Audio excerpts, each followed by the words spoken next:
오늘 말씀 여러분 성경책에 보시면 아마 이렇게 가로로 쳐져 있는 것을 아마 보시게 될 겁니다. 가로로 쳐져 있고 밑에 보면 어떤 사본에는 이 말씀이 없습니다라는 그런 내용의 풋노트가 있을 것인데, 여러분들 이제 요한복음 원본이 쓰여지지 않았습니까? 이제 그것을 가지고 여러 사람들이 이제 사본을 만들어서 그것이 전해져 내려오는데, 저희들에게는 원본은 없고 이제 사본들만 이제 있게 됩니다. 그 사본을 이제 저희 학자들이 잘 정리를 해서 지금 저희가 가지고 있는 성경책으로 지금 저희 내려오고 있는 것인데, 보니까 어떤 사본에는 사본이 이제 10개 정도 있다고 이렇게 치면 5개는 이 요한복음 8장 이야기가 빠져 있고, 다른 5개는 또 이야기가 또 들어 있고, 이런 그 상황인 것입니다. 그런 경우가 흔치는 않은데, 그래서 이야기가 이제 그래도 많은 사본에 있으니까 저희 이제 8장에 들어가 있는데, 학자들이 이제 성경책을 정리를 하면서 그런 내용을 그 밑에 이제 적어준 것입니다.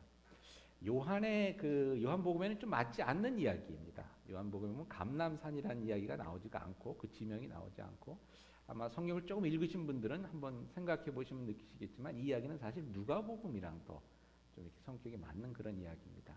어쨌거나 또 하나님께서 이렇게 주신 말씀이고 또 굉장히 파워풀한 이야기라서 여러분들이 또 많이 아실 텐데, 그 이야기를 함께 저희들이 나눠보도록 하겠습니다. 영화에 보면 이 이야기 장면, 많은 그 예수님의 영화 중에 이제 이 장면이 늘 들어가는데요. 거기 보면 셀폰이 울리면 이게 또 돌에 맞을 수도 있는데 영화에 보면 성경에는 그렇게 나와 있지 않습니다. 그러니까 영화에서는 드라마틱하게 이제 보여주기 위해서 이 여자를 끌고 온 사람들이 이렇게 돌을 다 들고 있는 이런 모습이 이제 보여주더라고요. 그래서 근데 여기 보면 이제 돌을 들고 왔다는 얘기는 없습니다. 여자만 끌고 왔다 그러는데, 영화 같은데 장면에 보면 죄 없는 자가 먼저 돌을 들어서 쳐라, 예수님께 말씀하시면 그 사람들이 이제 돌을 하나씩 다 두고 나중에 가면 여자가 서 있고 돌 무덤만 이렇게 딱 서 있는 그런 이제 장면들이 비춰지는 그런 것이 기억나는데요. 가만히 생각해 보니까 그런 생각이 들었습니다. 성경에 나오는 아는 거지만 이제 영화에서 그런 또 제시하는 그런 장면들을 제가 한번 생각해 보면서 저희 삶을 살다 보니까 돌을 들고 다니는 사람들이 많은 것 같아요. 누구를 이 돌로 칠까 그러면서 이 돌을 들고 다니는 사람들이 있겠구나 하는 그런 생각을 해봤습니다. 조금 더 비약해서 얘기하면 그런 표현은 들어보셨죠, 여러분? 칼을 품고 다니는 사람들이 있습니다. 인생을 살면서 칼을 품고 다니는 사람들, 저희 교회는 그런 분이 없으리라고 생각하는데, 혹시 모르죠. 이런 얘기를 하면 꼭 끝나고 나서 이렇게 말씀하시는 분이 있어요. 저는 칼은 아니지만 면도칼은 지니고 다닙니다. 뭐 이런 분들이 있는데, 칼을 품고 다니는 분들이 있습니다. 좀 오래된 얘기인데 1994년 한국에서 지존파 사건이라고 있었습니다. 기억하시는 분들이 있을지 모르지만 그 당시 굉장히 충격적인 사건이었습니다. 한 20대 되는 그 청년 6명에서 지존파라는 그 이름 나중에 붙여진 건데, 아무튼 지존파라는 이런 그룹을 만들어서 진짜 이 친구들은 칼을 품고 칼을 지니고 다니는 사람들이었습니다. 어려서부터 굉장히 힘든 환경 속에서 자랐더라고요. 지존파 대장이었던 두목이었던 김기한이라는 친구는 나중에 얘기를 하는데 뭐라 하냐면, 국민학교 때가 중학교 때 학교를 갔는데 크레용을 이제 돈이 없어서 못 사갖고 갔대요. 그랬더니 미술 시간에 선생님이 야단을 치면서 막 친구 거라도 훔쳐야지 막 그냥 오면 어떻게 이렇게 야단을 치신 거예요. 그래서 그 다음에 진짜 친구 걸 훔쳐갖고 갔대요. 근데 아무 말씀이 없더라는 거예요. 그래서 그 다음부터 물건을 훔치고 이러면서 어려운 환경 속에서 결국 나쁜 길로 들어가게 됐다는 그런 고백을 했다고 그러는데, 아무튼 그런 가난하고 이렇게 자라서 그 부자들만 우리가 죽이자, 돈을 뺏자 이런 그 마음을 품고 이제 그 지존파라는 걸 만들었습니다.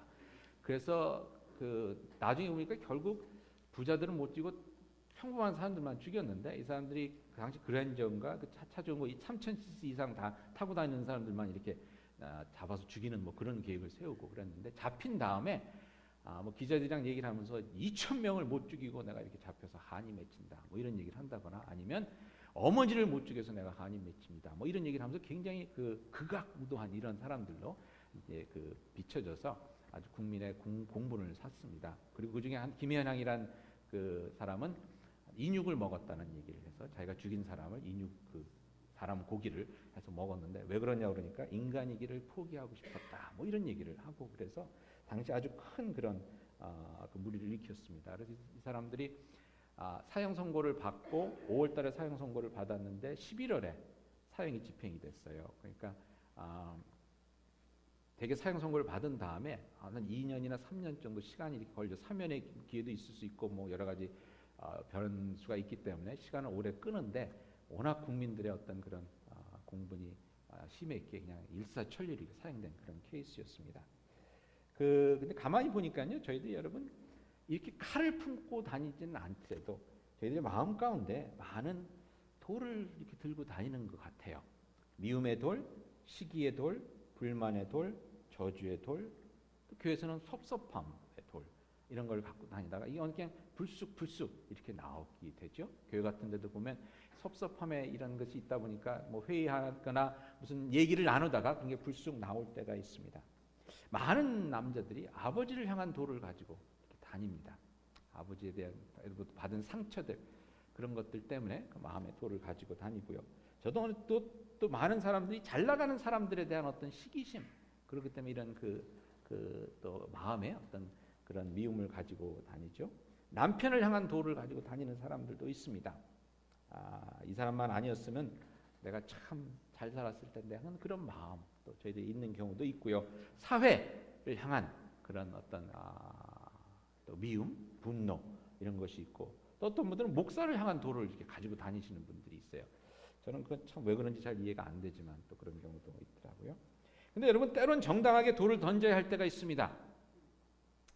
뭐 아무 경우나 모든 경우나 죄 없는 사람이 먼저 손을 들어 돌을 쳐라 이렇게 얘기할 수 있는 케이스는 가 아닌 경우도 있죠.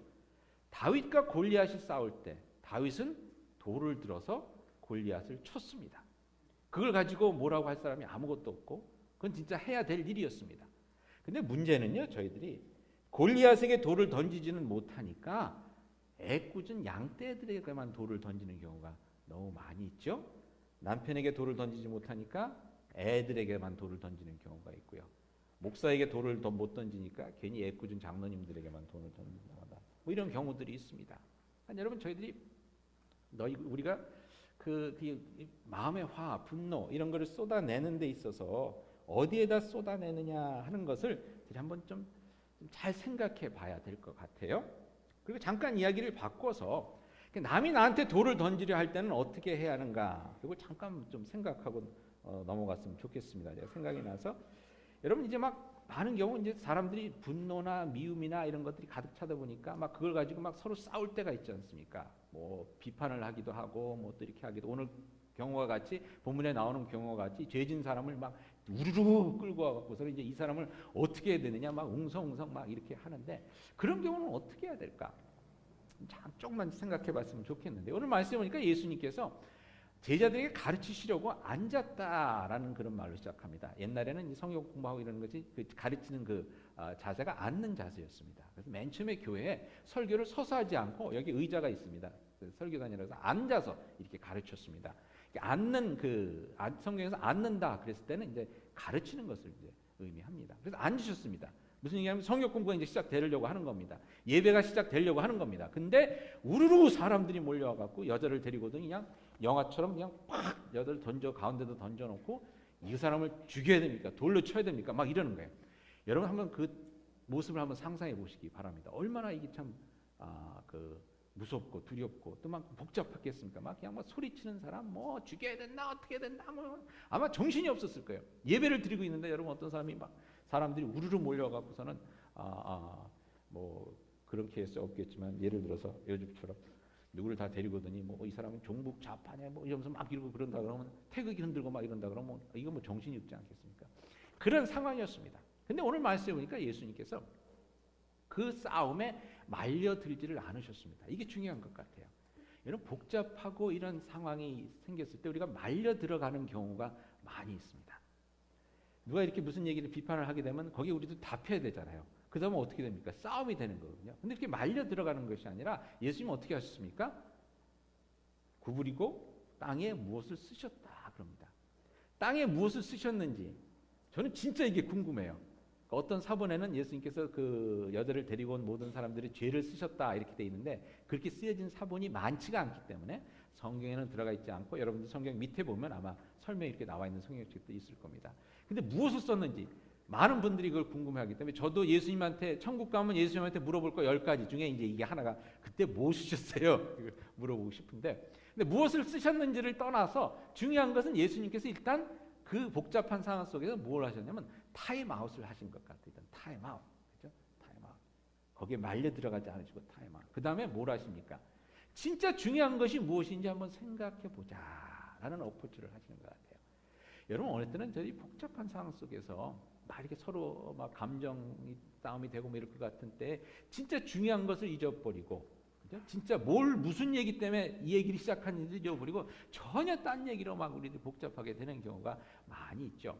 그럴 때는 한 발짝 스텝백하고 조용한 가운데서 이 진짜 중요한 사안이 무엇인가를 한번 같이 생각해 보는 것이 참 중요할 것 같습니다. 예를 들어서 여러분 애들이 막 이렇게 막 밖에 나갔을 때 막 뭐라 그러죠? 그 텐드룸이라고 그러죠. 애들 성질 부리고 막 이럴 때 애들이랑 네가 왜 그러니 거기서 이게 뭐 싸우고 있으면 안 되지 않습니까?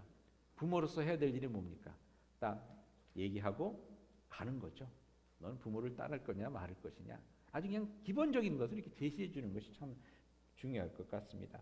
지난주에 제가 김동호 목사님, 한국에 계신 김동호 목사님 페이북에서 아주 재미있는 글을 읽었는데 한번 소개해 드릴게요. 이분이 이렇게 쓰셨습니다.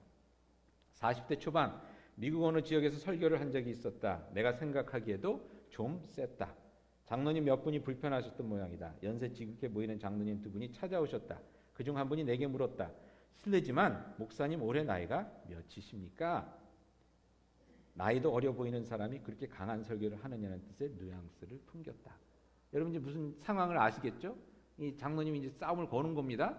나이가 젊은 사람이 그렇게 얘기해서 되겠습니까? 근데 여기에 김동호 목사님 뭐라고 대답하냐면 아주 기본적인 것을 대답합니다. 내가 기죽지 않고 되물었다. 몇 살이면 들으시겠습니까? 이게 너무 멋있는 거예요. 몇 살이면 들으시겠습니까?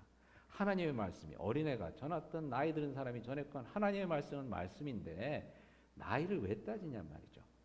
아주 기본적인 겁니다. 아무 말씀도 못하시고 그냥 돌아가셨다. 우리는 어느 때는 이렇게 기본으로 돌아가는 것이 여러분 참 중요합니다. 진짜 중요한 것이 무엇인가? 그와 같이 예수님께서 오늘 예수님을 시험하려고 온 사람들의 농간에 시끄러움에 요란함에 말려들지 않으시고 문제의 핵심으로 그들을 다시 이끄십니다. 문제의 핵심은 무엇입니까? 문제의 핵심은 죄 없는 사람부터 쳐라. 무슨 말씀입니까? 너희 자신부터 내 자신부터 돌아보라는 것입니다. 남의 죄를 이야기하기 전에 남의 것을 이야기하기 전에 내 자신은 나는 어떤 사람인가를 먼저 봐야 되지 않겠느냐라는 지극히 당연하고 옳은 말씀입니다. 이 얘기는요 예수님께서 성경에서 계속해서 하시는 말씀이셨습니다. 여러분 그래서 예수님 뭐라고 그러셨습니까? 남의 눈에 티를 보기 전에 자신의 눈에 대들보를 먼저 봐야 되지 않느냐라고 말씀하셨죠. 예수님께서 이 땅에 오신 것은 결국은 누구를 위한 것입니까? 나의 죄를 사하기 위해서 오신 거예요. 남의 죄가 아니라 내 죄거든요. 그것을 저희들이 인식을 할 수 있어야 됩니다. 이 여자를 돌로 쳐야 하느냐 마느냐 하는 것보다도 내 자신의 죄의 문제가 더욱 중하고 급한 것이 아니겠느냐 라는 것으로 다시 우리들의 생각을 다시 돌려놓으시는 겁니다. 요한복음 21장에 보면 이런 얘기가 나옵니다. 마지막 부분에 베드로랑 이렇게 이야기를 나누는데 그 옆에 요한이라는 제자가 있었습니다. 그러니까 베드로가 예수님께서 네가 앞으로 이렇게 될 것이다, 이렇게 열심히 해라라는 얘기를 하시니까 괜히 자기만 갖고 뭐라고 그러시니까 좀 억울했나 봐요. 그래서 옆에 있는 요한이라는 제자가 있는데 그럼 목사님이 아니라 예수님, 이 제자는 어떻게 되겠습니까? 그러니까 예수님께서 22절에 이렇게 얘기합니다. 예수께서 이르시되 내가 올 때까지 그를 머무게 하고자 할지라도 내게 무슨 상관이냐? 너는 나를 따르라. 너는 나를 따르라. 여러분 당연한 얘기 아니겠습니까? 내가 해야 될 일이 중요한 거 아니겠습니까? 다른 사람이 헌금 보고서를 드리겠다 그러는데 다른 사람이 얼마 헌금 냈는지 그게 중요한 게 아니라 내가 하나님께 어떻게 드렸는지 이게 중요한 것 아니겠습니까? 예수님께서 그 말씀을 하시는 것입니다. 너나 잘하라는 것입니다. 누가복음 13장에 보면 이런 얘기가 나옵니다. 13절 1절에 보니까 그때 마침 두어 사람이 와서 빌라도가 어떤 갈릴리 사람들의 피를 그들의 제물에 섞은 일로 예수께 아뢰니. 그러니까 빌라도 총독이 이 갈릴리 사람들이 제사를 지내는데 이 사람들을 죽여서 그 사람들의 피를 제물의 피랑 섞은 거예요. 그러니까 이 얼마나 참 이게 황당한 일입니까? 얼마나 참담한 일입니까?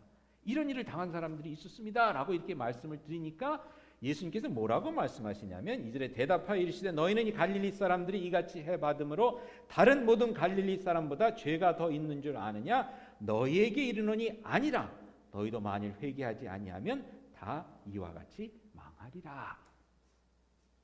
예수님 이 사람들이 이렇게 됐는데 이 사람들은 죄를 얼마나 졌기 때문에 지금 이런 참담한 일을 당했습니까? 라고 물어보니까 그 사람들이 당한 일이 중요한 게 아니라, 물론 중요하겠지만 너희들이 지금 똑같은 일을 당할 수도 있다는 것, 그게 더 중요한 것이다 라고 이렇게 말씀을 해주고 계십니다. 남보다 내 코가 석자인데 그 내 죄부터 심각하게 생각해야 하지 않겠냐는 것입니다. 그렇죠 여러분? 아멘 안 하시는 거 보니까 그렇지 않은 것 같은데, 옆에 분들에게 이렇게 인사 나눕시다. 내가 문제입니다 라고 인사 나눠주세요. 내가 문제입니다. 네. 그게 문제죠. 요즘 한국에서 세월호 7시간으로 시끌시끌한 것 같습니다. 세월호 7시간 밝혀져야 한다고 생각을 하는데요, 그것과 함께 저희가 생각해야 되는 것은 나의 7시간은 어떠했느냐, 좀 생각해 봐야 될 것 같아요. 나의 7시간, 세월호 그 7시간 나는 무엇을 했느냐, 지난 7시간, 지나간 7시간 동안 나는 무엇을 했느냐. 그 질문 앞에 근데 그것을 깨달은 사람들이 하나 둘씩 들었던 돌을 내려놓고 돌아가기 시작했습니다. 예수님 앞에 섰을 때 내 자신이, 예수님 앞에서 내 자신을 돌아볼 때 깨닫게 되는 것이 무엇입니까? 첫 번째, 나는 돌을 들고 있을 자격이 없다는 것입니다. 나는 돌을 들고 있을 자격이 없다는 것입니다. 저도 어느 때 교인들에게 막 회개하는 이런 설교를 하고 집에 돌아가면 뒤통수가 이렇게 하면서 예수님께서 하시는 말씀이 들려. 너나 잘해라, 너나 잘해라. 근데 우리는 돌을 들고 있을 자격이 없습니다. 하나님 앞에 다 죄인이지 않습니까? 근데 그 얘기와 함께 제가 오늘 여러분과 나누고 싶은 것은 뭐냐면 두 번째입니다. 두 번째, 나는 돌을 들고 있을 필요가 없다는 것입니다. 나는 돌을 들고 있을 필요가 없다는 것입니다. 무슨 말씀이냐면 이런 말씀입니다. 아까 말씀드린 지존파 이 사람들이 6명이 다 회개해서 예수 믿고 죽었습니다. 사형받기 전에. 근데 이분들을 회개시킨 분이 있는데 당시 사랑의 교회 이재명 집사님이십니다. 이분이 2015년도에 간증하신 비디오를 보니까 아직도 집사님이시던데 그 성남시장 이재명이 아니라 이재명, 다른 이재명 집사님이십니다. 근데 이분이 어떻게 했냐면 그때 막 전도에 그런 그 열기가 붙었을 텐데 이 사람들의 기사를 보고선 이 사람들을 전도해야겠다는 생각이 들었다는 거예요. 그래서 목사님께 말씀드렸더니 목사님이 아니 2,000명을 못 죽여서 안다라는 친구, 어머니를 못 죽여서 안다는 이 사람들을 어떻게 전도하겠습니까? 그래도 아무튼 허락을 받아서 교회에서 전도팀을 꾸리고 기도팀을 꾸리고 이제 이렇게 전도에 나섰습니다. 근데 맨 처음에 하나님께서 기회를 주셔서 맨 처음에 한 일이 뭐냐면 영치금을 넣기 시작했습니다. 한 사람 앞에 3만 원씩 한 3번을 이렇게 넣었대요. 몇 주마다 3번을 넣었더니 3번을 넣은 다음에 답장이 오더래요. 그 지존파의 우두머리였던 김기한이라는 사람으로부터 편지가 왔답니다. 편지 내용이 이렇게 왔습니다. 천하에 둘도 없는 악마가 드립니다. 이 사람들은 그냥 자기 자신을 악마로 생각하고 그렇게 되고 싶어하는 그런 사람들이었던 것 같아요. 그래서 뭐라고 썼냐면 가족은 물론 친구들도 면회 한번 오지 않는데 이름도 얼굴도 모르는 사람으로부터 영치금을 받으니 마음이 무겁습니다. 재판 과정이 언론에 보도된 바와 같이 반성을 모르는 철면피라고 하는데도 불구하고 진정 따뜻한 마음을 전해주신 이재명 선생님께 깊은 마음의 정을 느낍니다. 제가 저지른 사건이 이유 여하를 막론하고 잘못되었음을 선생님 앞에 처음으로 고백합니다. 선생님의 따뜻한 마음에 다시 한번 뜨거운 인간애를 느낍니다. 이재명 선생님의 앞날에 무궁한 발전과 안녕이 함께 하시길 지옥에서라도 빌겠습니다. 악마의 대리인 김기환. 이렇게 표현했었어요. 그렇게 시작된 관계를 통해서 복음이 전해지고 6명이 모두 예수를 믿는 기적이 일어납니다. 사형에 처해졌는데 사형에 처해지기 전에 이 김기환이라는 사람이 같이 예배를 드리고 이런 글을 남겼습니다. 어머니 죄송합니다. 먼저 가는 불효자를 용서하십시오. 피해자와 그분들의 가족과 모든 분들께 사죄드립니다. 보살펴 주신 분들께 감사드리며 집은 자신들이 아지트로 쓰던 집이 있었습니다. 1층에서는 자기들 살고 지하실에는 철장을 만들어서 자기들 죽이려는 사람들 가서 가둬놓고 그 다음에 또 이 사람들 죽인 다음에 시체를 불태워서 없애기 위한 화장 그런 설비까지 만들어 놓은 그 집이 있었습니다. 그 집은 교회를 설립하는데 제 몸은 의과대학의 실습용으로 기증하겠습니다. 그렇게 하고 떠나갔습니다. 그리고 인육을 먹었다고 그랬던 김현양이라는 사람은 죽고 나서 보니까 이제 교수형을 받았기 때문에 이제 신발을 벗고 올라갔나 봐요. 근데 벗어놓은 흰 운동화에 하나에다는 누가복음 23장 43절의 말씀을 적어놨습니다. 오늘 내가 너와 함께 라본에 있으리라. 다른 신발에는 내일 일은 야고보서 4장 14절 말씀. 내일 일은 너희가 알지 못하는도다. 너희 생명이 무엇이냐? 너희는 잠깐 보이다가 없어지는 안개이라. 그 형을 받기 15일 전부터 깨끗한 몸으로 가야 된다고 금식을 했다고 합니다.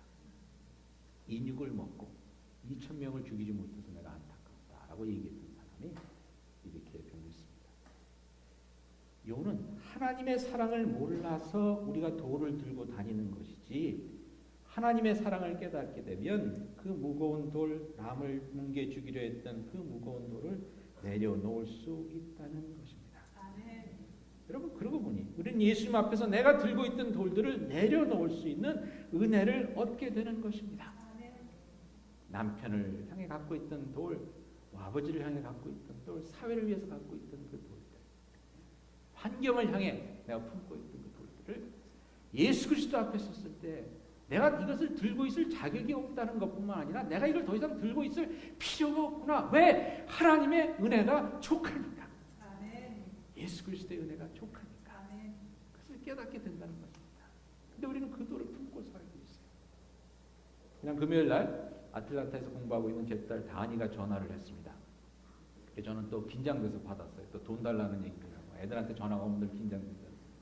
무슨 일로 전화했냐 하더니 아빠 여기 날씨가 70도예요. 너무 좋아서 기분이 좋아서 생각하다 보니까 참 하나님의 은혜가 너무 감사하다고 그래서 자기가 아빠에게 고맙다는 인사를 하려고 전화를 했대요. 그래서 제가 전화를 받고 나서는 저는 에이씨 여기 40도인데 그런 생각을 했는데 여러분 자 70도가 되어서 좋아하는 딸의 전화를 받고선 말입니다. 그러고선 우리가 돌을 품고 살 수가 있어요. 여기는 40도인데 하는 돌. 얘는 이렇게 내가 뼈 빠지게 일해서 번 돈 갖고 이렇게 좋게 지내는데 나는 뭐하고 사느냐. 이런 생각의 돌. 무슨 얘기인지 아시겠습니까? 얼마나 감사한 일인데 우리들은 그 가운데서도 돌을 찾아서 여기서 집어내고 저기서 집어내고 그 돌을 쥐고 산다는 겁니다. 하나님의 은혜를 바라보면 쥐고 있을 필요가 없는데 말이죠. 그 돌을 왜 저희들이 들고 사느냐 말이죠. 여러분 성경에 보면 이 돌을 품고 살다가 이 돌을 내려놓고 오히려 돌 맞는 인생을 산 사람이 있었습니다. 사도 바울이라는 사람이었습니다. 이 사람이 젊었을 때 사울이라는 이름으로 살았을 때 성경에 보니까 사도행전 그 9장에 보면 살기가 등등해서 이렇게 다녔다고 나와 있습니다. 사도 바울은요 하나님을 잘 믿고자 했던 사람입니다. 열심히 살려고 했던 사람입니다. 그러면서 그것을 통해서 이스라엘 백성이 다시 하나님께로 돌아오고 이스라엘이 다윗 왕 때와 같이 솔로몬의 왕 때와 같이 다시 이렇게 번창하는 그러한 것을 꿈꾸며 살았던 사람입니다. 열심히 살았는데 어느 날 보니까 이 일에 걸림돌들이 생기기 시작한 거예요. 예수를 믿는 사람들이라고 이렇게 나타나기 시작하는데 뭐 율법을 안 지켜도 된다. 이런 자기가 믿고 있던 이런 것들에 대한 모든 것을 반박하는 그러한 일들을 이야기하기 시작하는데 어느 날 보니까 3,000명이 예수를 믿었다는 거예요. 예루살렘에서. 가만히 생각해 보니까 이걸 그대로 놨다가는 안 되겠다 생각해서 돌을 집어들었습니다. 살기가 등강해 예수 믿는 사람들은 다 잡아다가 이 돌로 쳐 죽이려고 돌을 들고 다니기 시작했습니다. 근데 어느 날 다메섹 도상으로 예수 믿는 사람들을 붙잡으러 가는 가운데 예수를 만났습니다. 예수를 만났는데 예수님께서 이렇게 말씀하죠. 사울아 사울아 네가 왜 나를 핍박하느냐. 그 예수를 만나면서 그 예수 앞에 서면서 자신이 생각했던 그 모든 것, 자신이 진정 찾고자 했던 그 모든 것, 이 땅의 평화, 하나님의 뜻이 이루어지고 이 모든 것이 결국은 예수 그리스도를 통해서 이루어진다는 그 깨달음을 얻고 그 모든 돌을 다 내려놨습니다.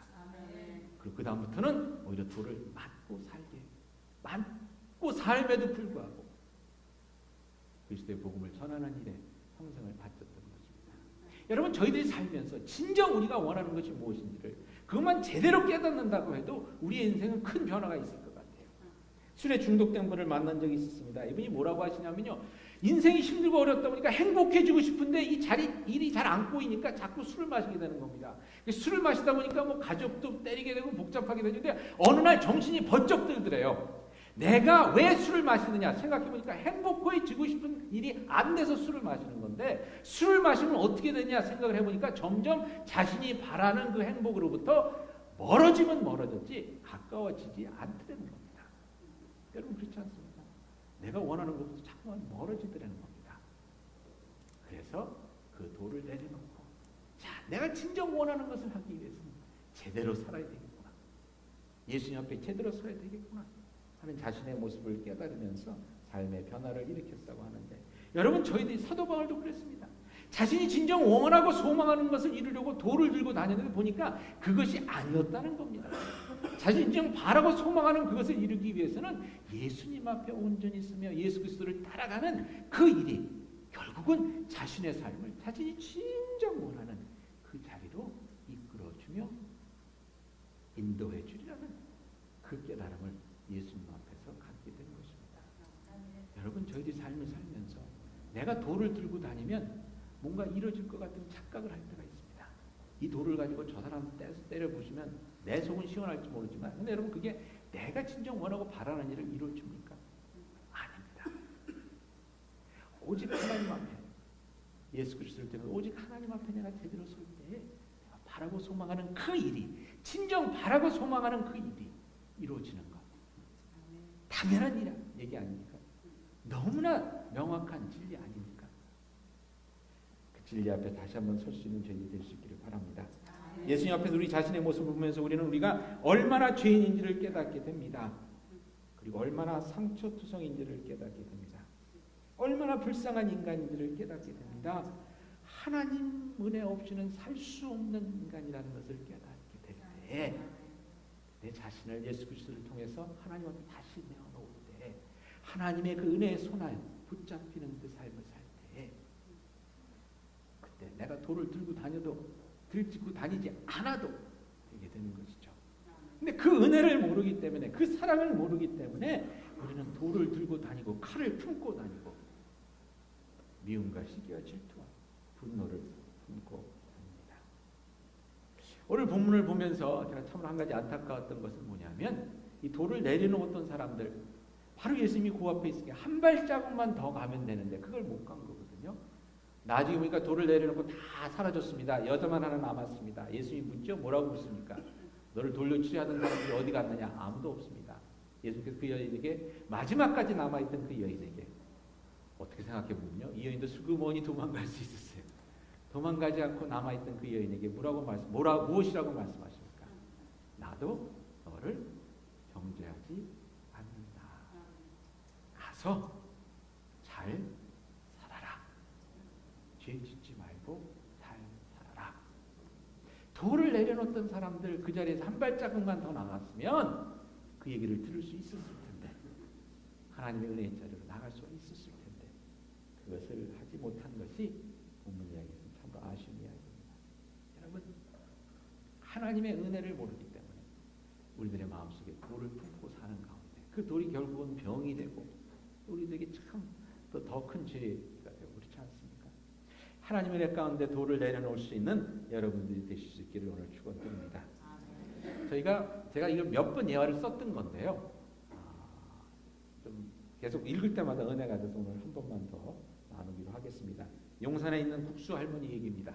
기억하실지 모르겠지만, IMF가 터지고 막 힘들 때 SBS인가 한국에서 그 프로그램이 하나 나왔습니다. 용산 국수 할머니에 대한 그런 인간 승리 이런 프로그램이었던 것 같아요. 나왔는데, 이분이 어떤 분이냐면 용산에 국수를 파는 할머니인데 싸게 파셨습니다. 2,000원에. 그리고 푸짐하게 줬습니다. 배고프다면 사진도 더 주고. 그러니까 힘들고 어려운 때 배고프고 가난한 사람들이 이곳에 와서 국수를 많이 얻어먹고 이런 것이 화제가 돼갖고 너무 화제가 돼갖고 2,000원이면 싼 건가 봐요. 그래서 그쵸, 2,000원이면 2불이니까 얼마나 싼 겁니까? 네. 그래서 이 텔레비전에 나왔어요. 텔레비전에 나왔는데 이 방송이 나간 뒤로 편지가 왔어요. 파라과이에 살고 있는 교포입니다. 그래서 편지를 보냈는데 편지 내용이 뭐였냐면 이런 내용이었습니다.